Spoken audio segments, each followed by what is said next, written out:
कक्षा 12 का ये मैथिली पुत्र का गीत है। इसमें लक्ष्मण की पति उर्मिला की लक्ष्मण से विरह वेदना को जो है माध्यम बनाया है। तितुओं के माध्यम से गृहिणी उर्मिला का किस प्रकार से विरह का दुख है उसको बताया गया है। तो देखते हैं। तेरा नीरख सखी ये खंजन आए, फेरे उन मेरे रंजन ने नयन इधर मन भाए। फैला उनके तन का आतप मन में सरसराए, घूमे वे इस ओर वहाँ ये हंस यहाँ उड़ छाए। करके ध्यान आज इस जन का निश्चय वे मुस्काए। फूल उठे हैं कमल अधर से यह बंदूक सुहाए। स्वागत स्वागत शरत भाग से मैंने दर्शन पाए। नभ ने मोती वारे लोये अश्रु अर्ध भरे आए। तो यहाँ पर बता रहे हैं नीरख सखी ये खंजन आए। पहली चीज़ तो इस गीत का जो आपको प्रसंग लिखना है वो प्रसंग आप ये लिखेंगे कि प्रस्तुत गीत में कवि ने राम के साथ लक्ष्मण के वन जाने पर उर्मिला की विरह दशा का चित्रण प्रस्तुत किया है। शरद ऋतु पर उर्मिला को प्रकृति के विभिन्न रूपों में अपने प्रीतम के दर्शन होते हैं, ऐसा आप प्रसंग में लिखेंगे। अब व्याख्या क्या करेंगे। नीरख सखी ये खंजन है कि हे सखी शरद के आने से खंजन पक्षी इधर आ गए हैं। हे सखी देखो शरद ऋतु के आने से इधर देखो खंजन पक्षी भी आ गए हैं। फेरे उन मेरे रंजन ने नयन इधर मन भाए। इनसे ऐसा प्रतीत होता है, खंजन पक्षी को देखने से ऐसा प्रतीत होता है मानो मेरे मन को प्रसन्न करने वाले प्रीतम ने शायद अपने मनोहारी नेत्र इधर फेर लिए। क्या कह रहा है। फेरे उन मेरे रंजन ने नयन इधर मन भाए। ऐसा लग रहा है मानो मेरे प्रीतम ने हमारे मन को प्रसन्न करने के लिए, मेरे मन को प्रसन्न करने के लिए अपनी मनोहारी नेत्र इधर फेर लिए हो या इधर देखा हो। फैला उनके तन का आतप मन से सरसराए। कह रहे हैं वो प्यारी प्यारी धूप ऐसी लग रही है मानो उनके शरीर की उष्णता हो। उष्णता मतलब ठंड हो, ठंड को बाहर कह रही है।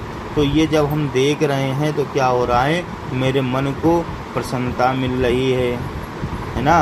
कह रहे हैं फैला उनके तन का आतप।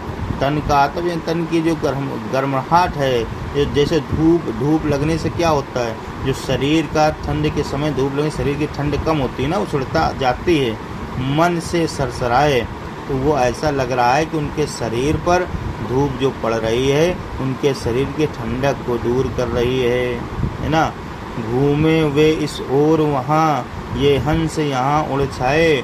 और कह रहे हैं कि जो सरोवर है उनके मन की भांति प्रसन्न है, उसमें लहरें उड़ रही हैं और लहरों के साथ ही साथ सरोवर में हंस उड़ते हुए छाए हुए हैं। छाए का मतलब हंस उड़ रहे हैं, कह रहा है ना। घूमे वे इस ओर वहाँ ये हंस यहाँ उड़ छाए। जो हंस हैं वो सरोवर के चारों ओर उड़कर छाए हुए हैं। तो ऐसा प्रतीत हो रहा है मानो मेरे प्रीतम इस ओर घूम गए हैं, ऐसा महसूस और ऐसे प्रीतम इस ओर घूम गए हैं। करके ध्यान आज इस जन का निश्चय हुए मुस्काए। ऐसा लग रहा है जैसे वो यहाँ हमारा ध्यान करके मुस्कुरा से रहे हों, वो हमारा ध्यान करके मुस्कुरा से रहे हों, प्रसन्न हो रहे हों। फूल उठे हैं कमल अधर से ये बंदूक सुहाए। करें सरोवर में जो कमल खिले हुए हैं उनके ओंठों की भांति फूल लाल लाल शोभा देते हैं, ऐसे ही ओंठ भी शोभा दे रहे हैं। मानो ऐसा प्रतीत हो रहा है जैसे वो मेरा ध्यान करके मुस्कुरा रहे हों। अब दोनों लाइनों का अर्थ यहीं लगा देंगे। करके ध्यान आज इस जन का निश्चय हुए मुस्काए। फूल उठे हैं कमल अधर से ये बंदूक सुहाए। तो कह रहे हैं जिस प्रकार से सरोवर में कमल फूल खिले हैं उनके होठों की भांति दोपहरिया के फूल लाल लाल शोभा देने लगे हैं। ऐसा प्रतीत हो रहा है मानो मेरा ध्यान करके वह निश्चय मुझ पर मुस्कुरा उठे हों। आगे कह रहा है, स्वागत स्वागत शरत भाग से मैंने दर्शन पाए। कह रहे हैं, हे शरदऋत, तुम्हारा स्वागत है, बारंबार स्वागत है, क्योंकि तेरे आगमन से ही मैंने अपने प्रीतम के दर्शन पा लिए हैं।